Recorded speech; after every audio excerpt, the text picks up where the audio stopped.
오늘 중국 공산당 창단 100주년을 맞는 날입니다. 인민 모두가 잘 살자라는 샤오캉 사회 구축을 뒤로하고 미국과의 경제 패권 다툼을 본격화하면서 중국 중심의 팍스 시니카 구상을 구체화할 것으로 내다봐지고 있는데요. 우리 입장에서도 가장 관심이 되는 부분일 수밖에 없겠습니다. 오늘은 이 사안에 대해서 자세한 진단 들어보도록 하죠. 한국경제신문의 한상춘 논설위원 나오셨습니다. 안녕하십니까? 네, 안녕하십니까?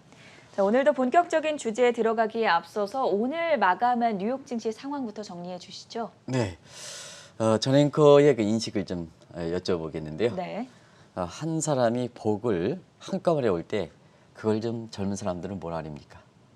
뭐가 한꺼번에 온다고요? 복. 복이요? 네, 좋은 일이 한꺼번에 왔을 때. 음, 네. 그것도 좀 무서운 것 같습니다. 인생 세옹지마라고.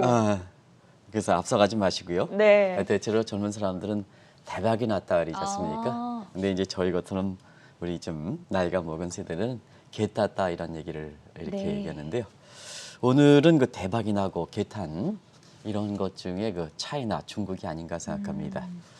우리 발빠르게 5시 반부터 시작하는 이렇게 사실 우리 캐스터분이 중심으로 해서 이끌어지는 글로벌 뉴스에서 강다은 캐스터가 상당히 인기가 많죠. 네. 그래서 오늘 그 중국의 전기차 배터리 아주 무서운 상승세가 이렇게 되고 있고 세계 비중이 높다 하는 측면에서 이 방송을 통해서도 사실 서학개미 분들이 지금 비중을 많이 줄였습니다는 테슬라라든가 일론 머스크는 아주 굉장히 안 좋은 쪽으로 방송을 해드렸고요.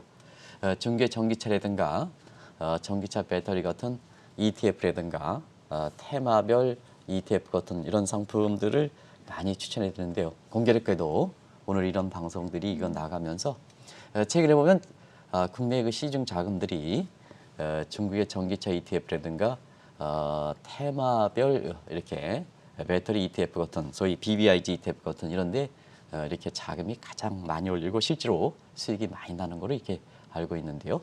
오늘 뉴욕 증시에서도 역시 이렇게 개 탔다 하는 측면에서 차이나가 아무래도 사실 가장 관심이 됐다 이렇게 보겠습니다. 이미 발빠른 게 전해 주셨습니다. 오늘 상장됐던 것이 중국판 이렇게 사실 그 오버라고 오버라죠. 중국판 오버라 하는 디디 DD 추잉, 디디 추잉이 이렇게 상장돼서 아무래도 공산당 100주년 기념일 잠시 8시부터 시작되는데요. 이것과 함께 미국인의 관심을 한꺼번에 증시 입장에서 반응했다 이렇게 보겠습니다. 오늘 그 다우존스 지수가 시작된 건 7월 1일입니다. 그래서 미국 시간으로 7월 1일 오늘 장세서부터 이렇게 되는데요. 예상치들이 나오고 있거든요.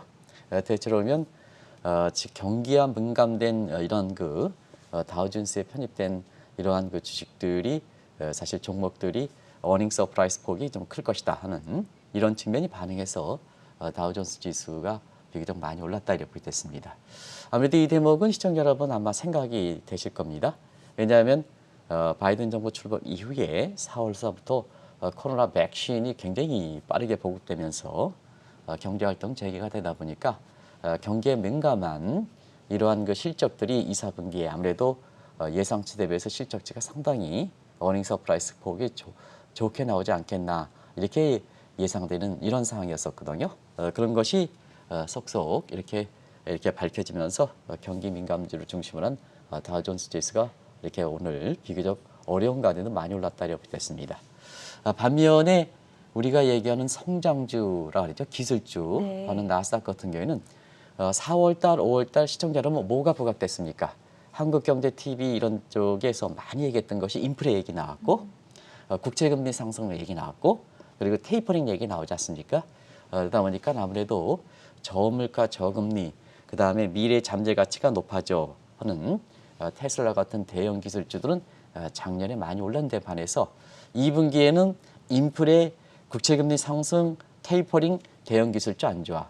성장주라 얘기하는 그 구별이 사실 가치주, 성장주 구별할 필요는 없습니다는 이 방송을 통해서 아주 고집스럽게 얘기하시는 분이 있어가지고 성장주가 편입되는 그래서 앞으로 이 성장주가 굉장히 많이 올라갈 것이다. 100% 올라갈 것이다. 그래서 줄기차게 주장하시는 분도 있는 걸로 이렇게 알고 있는데요. 2분기에는 사실 이런 것이 부담이 돼서 어닝 서프라이즈 폭이 상당히 좀 둔화되지 않겠느냐 해서 오늘 나스닥 지수가 이렇게 떨어지는 모습을 보였다 이렇게 됐습니다. 주가가 떨어지면 차익 실현이라는 표현을 쓰는데요. 사실은 뭐 주식에서 올라가면 차익을 실현하는 거고 주가가 100% 이상 올라가고 1000% 이상 올라가더라도 종목별 차별은 나타나는 거다 이렇게 됐습니다. 주식의 본질적인 생리 문제의 차익 실현이라든가 이런 것으로 주가를 설명하는 것은 좀 그렇다 하는 것을 말씀을 드리겠습니다. 보다 본질적 요인을 시청자분들한테 전해드려야 투자 전략이라든가 이렇게 시장을 진단하고 예상하는 데 굉장히 이렇게 중요한 포인트가 되는 게 아닌가 생각합니다. 또 한 가지는 테이퍼링 문제입니다. 오늘도 우리 캐스터분께서 이 인플레 인식과 테이퍼링에 대해서 페드의 이렇게 인사들 간의 갈등 문제를 전해 주셨습니다. 그래서 우리가 테이퍼링이 추진하지 않는다 해서 테이퍼링 추진물의 투 스피드 테이퍼에 대해서 얘기해서 이제는 테이퍼가 이렇게 사실 기정사실화되는 입장이고요. 그 다음에 연준 인사 간에도 그동안 인플레 일시적이다 합창했던 것이 지금 많이 흐트러지면서 의사결정으로 이렇게 해서 통화정책 결정의 메커니즘으로 나오는 과도기적인 상태에서 그 단계를 착착 밟는다 이렇게 됐습니다. 그런 과정에서 지금 가장 인플레라든가 그다음 테이퍼링에 전향적으로 얘기하는 사람들이 아마 카프란, 블라드 이런 사람들이죠. 다들 카프란, 델러스. 그다음에 블라드는 최근에 가장 강하게 얘기하시는 분인데요. 세인트루이스 지역 연준 이런 분들입니다. 반면에 파월 회장이라든가 페드 이사라든가 윌리엄스 뉴욕의 그 서열 3위에 해당되는 뉴욕 연준 총재입니다. 당연직에 되던 거죠. 이런 분은 아직도 테이퍼링에 신중도는 되는데요. 어찌됐든 테이퍼링은 다가간다. 네. 이제는 추진하지 않는다 하는 입장에서 다가간다 하는 입장이기 때문에 아무래도 그 테이퍼링은 정상화 과정이다. 정상화 과정이니까 코로나 위기 정상화 과정이다. 증시 악재 아니다. 그러면 코로나에서 경제활동이 정상화되니까 결국 경기 민감지가 포함되어 있는 다우존스가 올라가는 거다 하는 이런 각도로 오늘 3대 지수별로 혼조세를 봐했던 장세에 이렇게 근본적 원이다 하는 걸 말씀드리겠습니다. 네, 잠시 후 8시부터입니다. 중국의 공산당 창단 100주년을 맞아서 대대적인 행사가 열릴 예정이지 않습니까? 네, 사실 그 여러 가지 의미를 두고 네. 이번에 그 100주년 창당대 우리 입장에서 뭐 또 세계적으로 보면 이게 가장 뭐니 뭐도 최대 행사가 되겠죠. 오늘로 이렇게 보면 그래서 공산당 창당 100주년 1922년에 사실 그 여러 가지 뭐 해서 결국 공산당으로 선언한 지 100주년을 맞았다 이렇게 됐습니다. 아무래도 의미가 있는 만큼 또 시진핑의 개인적 야망까지 이렇게 겹쳐서 오늘 시진핑 국가주석이 사실 이 행사를 대대적으로 한다 이렇게 됐습니다. 변화를 줘야죠. 공산당 창당 100주년이니까 변화를 줘야죠. 변화 과정에서 첫 번째는 보통 이런 공산당의 창당될 때는 열병식 합니다. 북한 같은 경우에도 무슨 공산당 창당할 때는 열병식에서 대대적으로 하는데요. 이번 같은 경우에는 스텔스 전투기를 비롯해서 에어쇼를 한다. 두 가지 각도다. 하나는 코로나 때문에 네. 열병식 하기에는 상당 부담이 있었던 게 아닌가 생각하고요. 또 미국과 지금 첨단 기술 전쟁, 특히 군비 경쟁을 아주 군사 예산이 아주 증축되는 상태에서 군비 경쟁을 하고 있습니다. 그래서 사실 그 헨리 키신저 같은 경우에도 제3차 전쟁, 세계대전이 나는 게 아니냐 하는 이런 쪽 할 만큼 군비 전쟁이 되는데요. 미국과의 첨단 기술 전쟁을 의식해서 에어식, 스텔스 전투기, 미국의 군사력의 상징인 스텔스 전투기를 중국이 이번에 에어쇼에 아주 주도로 한다 이렇게 됐습니다. 또 한 가지는 사실 이번에 결국 공산당을 이렇게 되니까 공산당 창당대에 제시했던 싸오깡사 대신해서 제2의 공산당 창당이니까 공산당 창당에 맞게끔 싸오깡이 대신할 수 있는 중국몽을 강조하지 않겠느냐. 이 중국몽은 계속해서 나왔던 얘기입니다. 근데 이제 중국몽을 이번에 공식적으로 이렇게 창달할 때는 이 중국몽이 뭘까? 지금 새로운 시대다. 그렇기 때문에 뭐냐? 중국의 그 독특한 특선, 독특한 사회주의를 구현한다. 그러다 보니까 이 싸오깡은 어떻게 되는 거냐 하는 이 측면에서 나중에 좀 평가해드리겠습니다.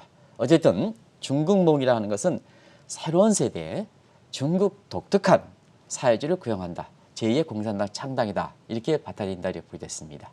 그리고 싸오깡 사회는 중국 내부의 문제였었는데요. 앞으로는 뭐냐?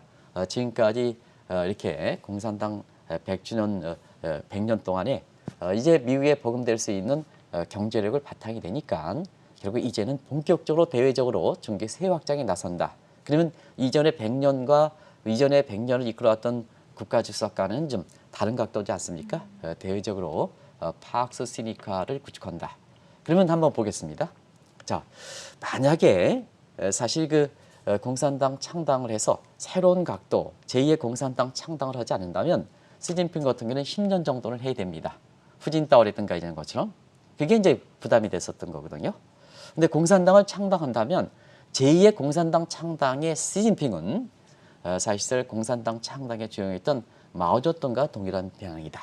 마오쩌둥은 5년의 권력제의 시한을 걸리지 않았다. 네. 그러면 본인 자신은 뭐냐? 결과적으로 제2의 공산당 창당의 주역이니까 마오쩌둥 대열과 동일하지 않느냐.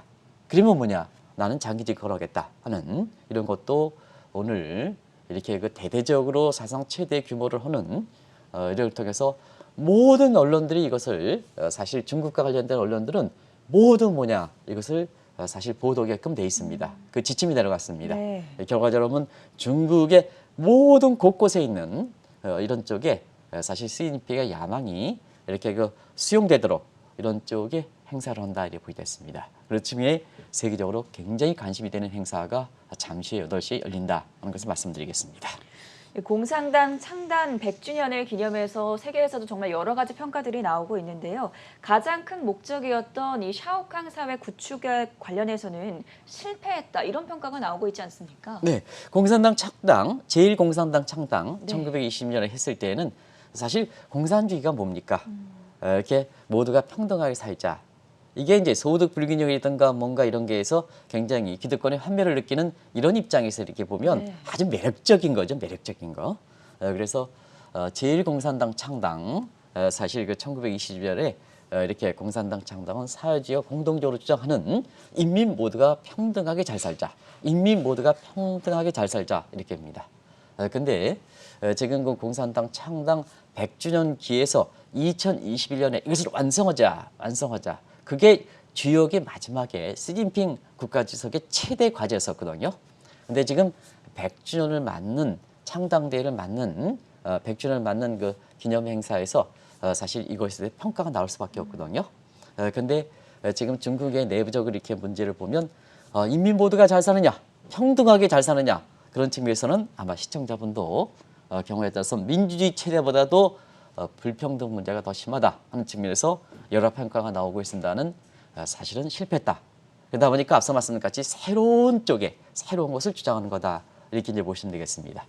그런 과정에서 지금 여러 가지 계층 간 불균형을 이렇게 하는 지니 게스라든가 엥겔 게스라든가 오브니 게스라든가 이런 것을 이렇게 보면 사실 중국이 1920년 100년 전에 공산당 창당할 때보다 불균형이 더 심해졌습니다. 중국은 3대 불균형이 있습니다. 하나는 도시와 농촌 간. 네. 아주 이게 불균형 심해졌죠. 불균형 심해졌습니다. 그래서 도시에 있는 사람이 코로나를 이기기 위해서 농촌을 가라 하는 이주 정책, 중국 내부의 이주 정책을 시진핑 이렇게 국가주석이 주도할 만큼 도시와 농촌 간에 이렇게 지금은 서로 화합할 수 없을 정도의 불균형이 심해졌다. 이게 사오강 사회냐. 그다음에 소득의 계층별로 고소득권과 저소득 간의 계층은 지니 게스라든가 오브니 게스라든가 이런 게스를 볼 로렌스 게스라든가 이런 걸 볼 때 아주 위험수위를 벗어나고 있습니다. 그리고 무엇보다도 공산당의 권력층들, 그러니까 인민들 여기서 인민은 다 공산당 평원당원도 됩니다. 그래서 공산당의 권력층과 그다음에 인민층 간의 불균형은 엄청 심해졌다. 이게 가장 아킬레스건입니다. 결과적으로 보면 이런 세 가지 관점에서 특히 공산당의 권력층에 있느냐 아니면 인민에 속하느냐 하는 측면에서 굉장히 불평등이 되다 보니까 이것이 1980년대 후반서부터 천안문 사태 이런 것이 두 차례 걸쳐서 발생했고 앞으로 제3의 천안문 사태가 지금 우려되고 있는데요. 아마 시진핑 앞날에 가장 부담이 되지 않겠나 이렇게 보고 있습니다.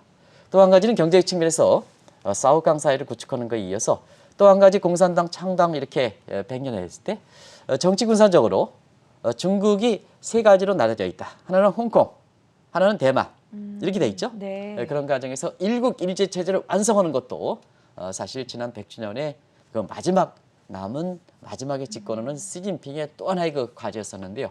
홍콩 어제도 이제 우리가 홍콩 이렇게 보안법 추진이 1년 후에 예. 여러 가지 했습니다. 결론적으로 보면 완전히 흡수통합되지는 못했다 이렇게고요. 앞으로 홍콩 문제를 이제 예속화시키면 대만 문제가 중국과 미국 간의 가장 핫한 곳이 될 겁니다. 이미 아시겠습니다는.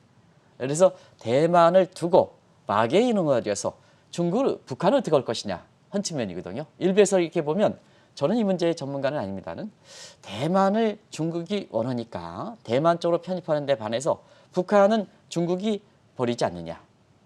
그러면 북한과 남한 같은 경우는 미국이 이렇게 흡수되면 북한은 어떻게 될 것이냐.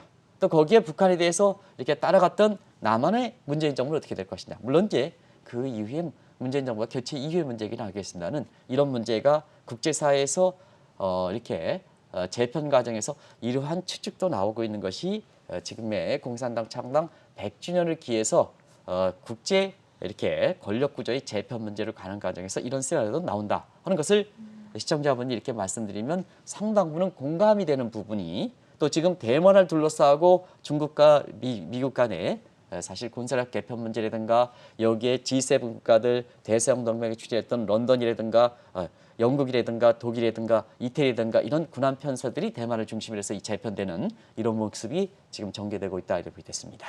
지난 100년을 쭉 살펴봐 왔을 때 크게 두 단계로 나눠질 수가 있다고 합니다. 경제적으로도 상당히 중요한 분기점이 아니었을까 싶은데 그 수정된 전략을 중심으로 설명해 주시죠.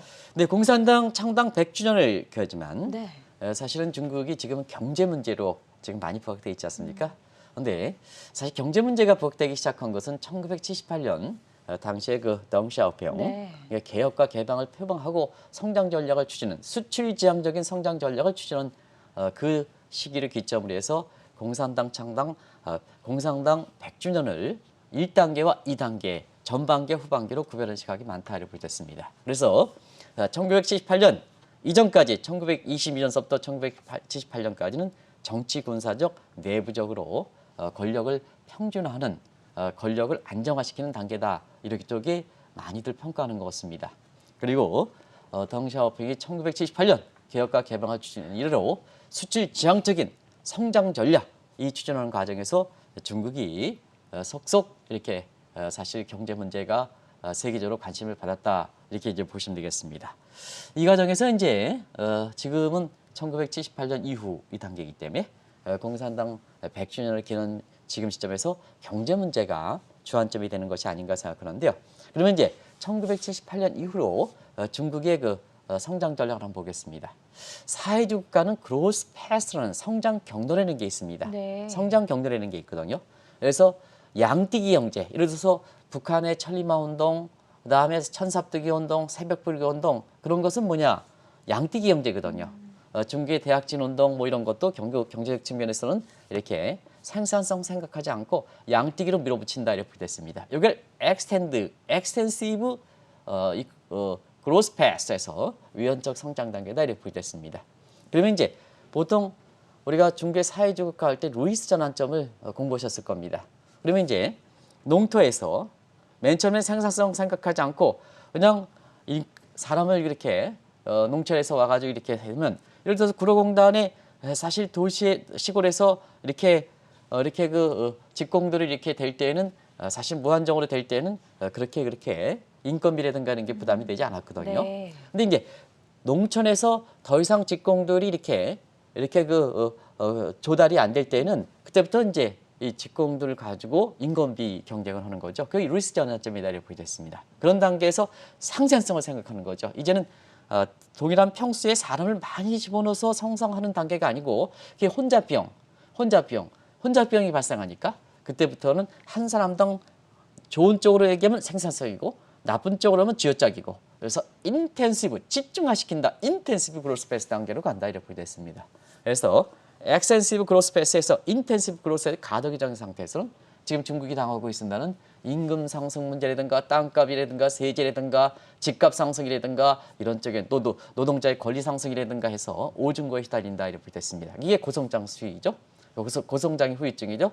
그래서 올해 3월 달에 이번에 공산당 창당 100주년의 기념 행사를 오늘 열립니다는 이미 경제정책 측면에서는 올해 3월 달에 열렸던 양해대회, 특히 경제 문제를 다루는 전인대회에서 성장력을 43년 만에 1978년에 수출 지향적인 전략에서 내수 위주의 쌍순환 전략 이런 쪽으로 해서 성장 전략을 밟은 데 이어서 공산당 창당 100주년 기념 행사에 사오깡보다는 중국몽이라는 새로운 이념을 제시하는 이렇게 매칭시켜서 지금 중국의 올해를 이렇게 가고 있다 이렇게 보게 됐습니다. 지난 3월이었죠. 양회 대회가 끝나고 이 시간을 통해서도 한번 전달해 드린 적이 있습니다만 수정된 성장 전략 내용에 대해서 다시 한번 짚고 넘어가도록 하죠. 네, 그때 기억을 되살리시기 위해서 네. 제가 간단히 좀 자막을 통해서 하겠습니다. 3월 전인대에서 질적의 성장 전략이다. 앞서 말씀드린 같이 위헌적 양뛰기에서 이제는 불균형 문제가 많이 되다 보니까 질적으로 내실을 다지는 성장 전략을 제시했죠. 그것이 아시겠습니다는 내수 위주의 쌍순환 전략. 네. 내순환과 외순환이 같이 선순환 구조를 가겠다. 그러면 이제 사실 질적 성장을 하는 거죠. 그리고 세계 가치 사슬을 바이든이 가치 사슬을 빼가니까 더 공고하겠다. 홍색 공급망 전략. 이게 두 축이죠. 그리고 액션 플랜도 나왔죠. 액션 플랜도 원래는 2020년 공산당 창당 100주년 바로 직전에 13차 5개년 계획을 마무리하고 그 후에 14차 5개년은 계획되지 않았습니다. 그런데 이것이 미완성이다. 그럼 새롭게 공산당을 창당해가지고 새로운 전략으로 간다 하다 보니까 사실 앞서 말씀드린 같이 새로운 그 성장 전략을 제시하고 그것을 실행시키기 위해서 단기 전략과 중장기 전략이 나왔던 겁니다.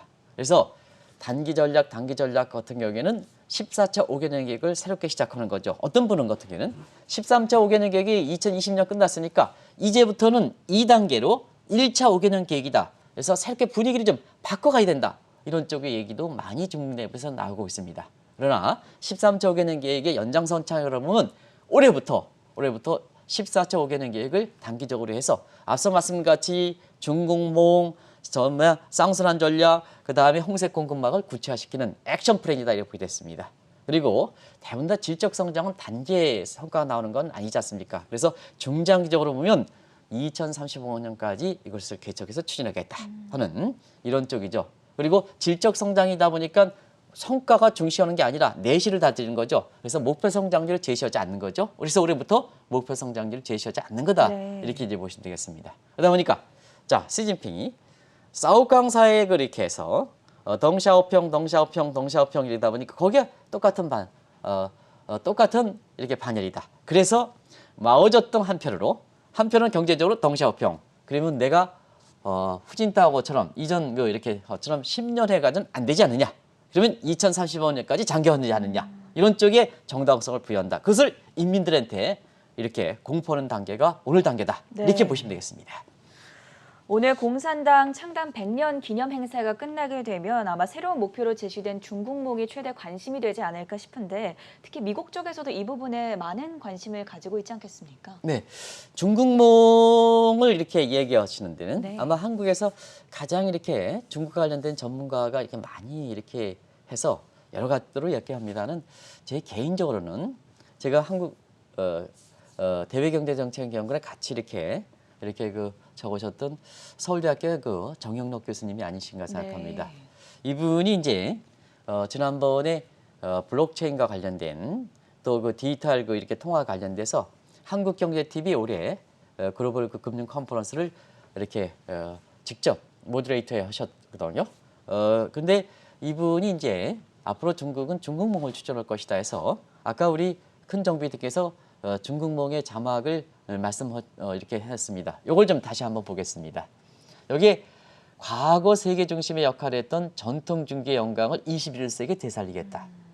그러면 과거의 중국이 사실 그 세계를 이렇게 통할했던 그래서 한편으로 실크로드, 한편으로 해역 장로 개척 이런 때가 아마 되살리겠다 하는 입장이 지금의 공산당 찬양 100주년을 맞아서 오늘 선포하는 중국몽이다 이렇게 네. 이제 보시면 되겠습니다.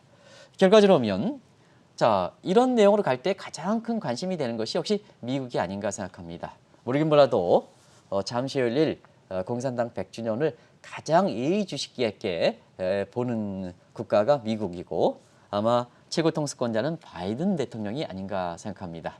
그러면 중국몽이란 뭐냐? 결과적으로 중국 중심의 이렇게 세계 경제 질서, 파악스 시니카를 구축한다는 얘기입니다. 그러면 2차 세계대전 지금까지는 미국 중심의 파악스 아메리카 체제였죠.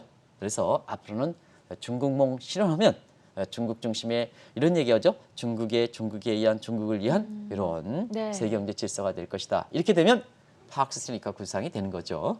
그래서 그런 것이 중국몽의 구상이고 그런 액션 플레이에서 홍색 공급망 전략 이런 것이 나오고 그다음에 14차 5개년 계획 2035년 장기 계획 이렇게 되는 거다 이렇게 됐습니다. 여기서 딱 하나 가지 보면 공산당 창당할 때 100주년 할 때 100년 전에 할 때는 인민이 모두 잘 살자 하는 쪽에서 중국몽 얘기하고 공산당 창당 때 인민이 모두 잘 살자 이런 얘기는 안 한다 이렇게 보게 됐습니다. 이것도 또 다른 점이다 이렇게 보게 됐습니다. 아마 우리나라 내부에서도 모두가 잘 살자 좌파 아직도 편향적인 시각이 있는데요. 편향적인 시각을 갖고 있는데요.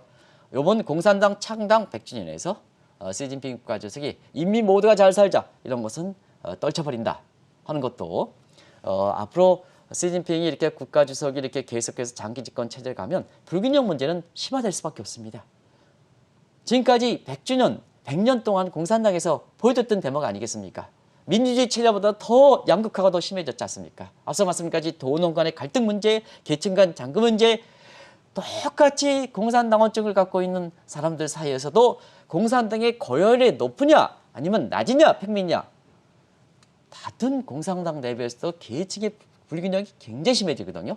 이런 것을 앞으로 제2의 공산당 창당할 때 본인이 장기 집권할 때 최대 부담이 되는 이걸 선언하겠느냐 하는 각도에서 한국의 좌파 성향을 갖고 있는 사람들한테 상당 부분은 아마 생각할 수 있는 대목이 큰 것이 아닌가 하는 생각이 듭니다. 어쨌든 대외적으로 이렇게 중국몽을 이렇게 구성하면 아무래도 효율성을 중시할 수밖에 없거든요. 효율성을 중시한다 이렇게 본다면 사실 효율성을 할 때는 불가피하게 불균형 문제는 안고 가는 거다 이렇게 이제 보시면 되겠습니다. 결과적으로 앞으로 중국이 오늘 그 공산당 창당 100주년을 위해서 이렇게 그 중국몽을 될 때는 미국과 중국 간의 경제 패권 다툼을 통해서 이 마찰이 굉장히 심해지지 않겠느냐 하는 측면에 우리 입장에서는 또 미국과 중국의 이해 국가 입장에서는 세계경제 질서 문제, 재편 문제에서 미국과 중국 간의 경제 중에서 신냉전 체제가 본격화되는 게 아니냐 하는 이런 쪽의 얘기가 나오는 것이 아마 오늘 공산당 창당 100주년에 다른 국가들에서 굉장히 주목해서 볼 사항이다 하는 걸 말씀드리겠습니다. 그 여러 국가들 중에서도 오늘 100주년 기념 행사를 가장 예의주시하고 있을 국가가 바로 미국일 것 같은데요. 시진핑 정부가 중국몽을 이제 본격적으로 실현해 나간다면 바이든 정부는 어떤 대응 전략을 펼칠 거라고 보십니까? 이런 질서들을 미리 예상해서 네. 사실 그 트럼프 정부 때에도 트럼프 대통령의 실정 문제가 많이 부각돼서 대선 결과 패배로 나타났습니다는 그래도 트럼프 대통령 정부에서 사실 트럼프 대통령 개인만 미국을 이끌어가는 건 아니지 않습니까? 트럼프 대통령 주변에 스텝이라든가 소신을 갖고 있는 사람이 이렇게 대외정책 측면에서는 바이든 정부와 일맥상통하는 점이 있거든요.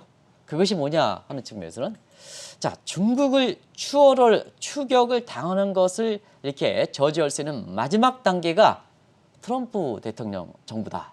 이렇게 해서 사실 트럼프 정부의 많은 실정 문제 과정에서 이렇게 중국 문제에 대해서는 굉장히 강도 있게 밀어붙였던 겁니다. 다만 한 가지 미국의 이익을 너무 강조되든가 독일과 이런 동맹국을 무시해서 이익을 강조되든가 이런 측면에 이렇게 실패가 있었습니다. 이걸 봉합시키는 것이 바이든 대통령이다 이렇게 보이고 있습니다. 그리고 싸움에 있어서는 2차 세계대전의 팍스 아메리카 체제만큼 기득권을 확보한 상태에서 네.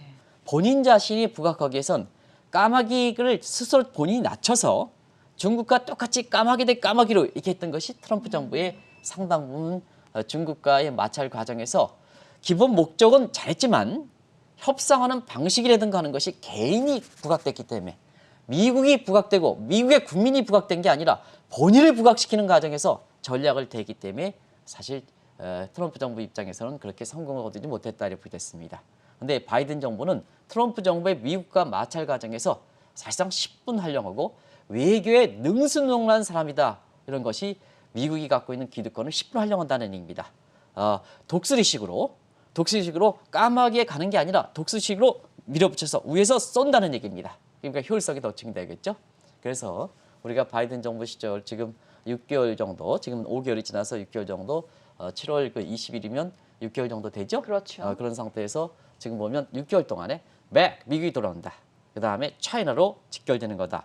이후에 상황은 경제적 측면에서 G7, 그다음에 대서양 동맹 복원, 아시아 국가는 인도와 이렇게 인도를 축으로 하는 EPN 전략, 그리고 무엇보다도 최근에 보면 경제와 군사력, 경제와 군사 이렇게 같이 병합시켜서 대서양 그 이렇게 나토 그 동맹을 통해서 중국을 억제는 군사력 측면에서, 그래서 대만을 둘러싸고 전부 동맹국들로 와, 영국 와, 그다음에 대만 와, 프랑스 와, 독일 와, 프랑스 와, 미국도 가, 중국도 거의 시험비.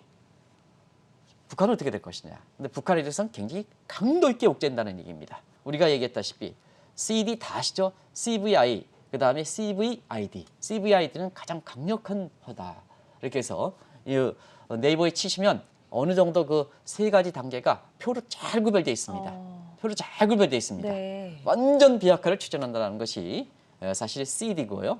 이게 이제 CVI 간단히 큰정 PD 좀 보여주시죠. 오늘 공산당 창당 100주년에서 이런 용어들도 많이 나올 겁니다. 북한과 관련해서. 아마 완전하고 검증 가능하며 뭐 불가역적인. 이건 좀 네. 가연성 있는 거죠. 그렇죠. 근데 이제 CVI들은 완전히 고착화시키는 거 이런 네. 문제이지 않습니까? 그래서 북한 문제 관련해서도 굉장히 주목한 날이 보겠습니다. 자, 마지막으로 중국이 공산당 창단 100년을 기념해서 더 격화될 것으로 보이는 이 미국과 중국의 마찰 상황 속에 중간자에선 우리의 입장은 어떤 선제적인 대응 조치를 취해야 할지 가장 중요한 부분이지 않겠습니까? 우리는 중간자 입장입니다. 네. 중국과 미국과, 그리고 북한이란 독특한 환경이 그렇죠. 있습니다. 그리고 넓게 보면 육자 체제다에서 러시아, 일본까지 겹쳐서 육자 체제가 이렇게 되고 있습니다. 이런 과정에서 이렇게 보면 사실상 이런 흐름을 잘 읽어서 대응하는 것이 한국의 후손 세대에게 현재 이렇게 집권하는 사람들 중심으로 해서 뭐 거기에 또 국민들도 현 세대 우리와 같은 사람도 포함되겠죠. 이런 게 해서 우리 후손 세대 역사의 영속성을 유지하는 게 지금 측면에서는 굉장히 중요한 시점이 아닌가 생각합니다.